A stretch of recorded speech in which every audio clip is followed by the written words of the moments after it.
સાબરકાંઠા જિલ્લાના પોશીના તાલુકાના પડાપાટ ગામમાં 108 એમ્બ્યુલન્સનો રસ્તો હોવાથી અટવાઈ 3 કિલોમીટર રસ્તા વગર દર્દીઓ થઈ રહ્યા છે પરેશાન।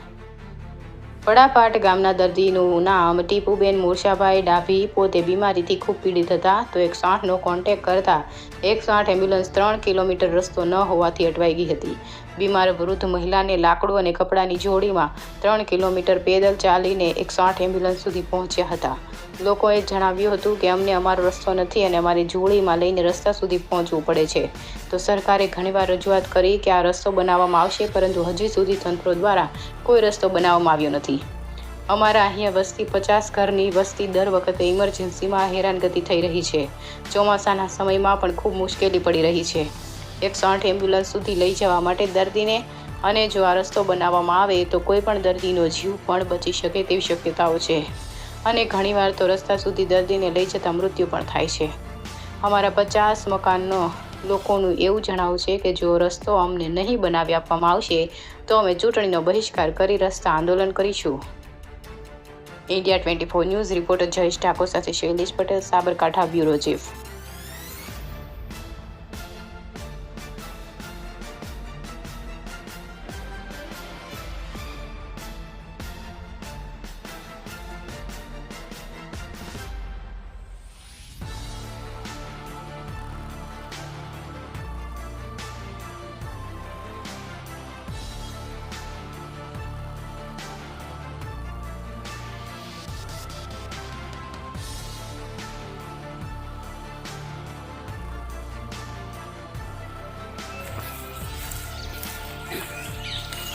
ગોપીલા સાહેબ અમદાવાદ આપણે જે પોસ્ટ શબ્દ કહેવાના બધા કહી દો હારા કહેવાનું।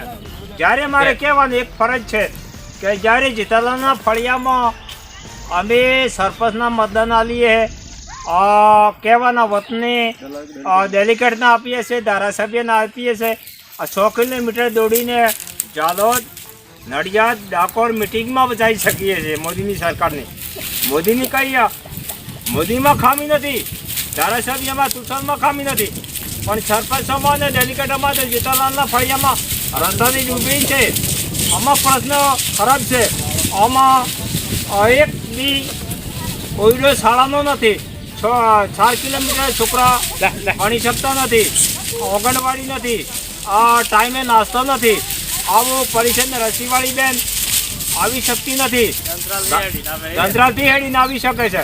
આવી પરિષદ 50 ઘેરમાં કેમ સરકાર વોર્ડ લેવા માટે તો નિર્ણય કરે છે અને આના માટે કેમ નથી કરી શકતું? રસ્તો નથી, પછી આ માજી મોટી પ્રોબ્લેમ છે।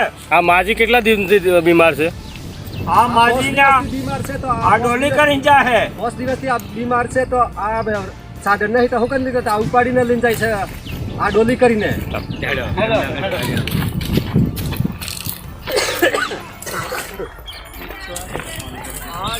આજો અમારી લાકડી લઈને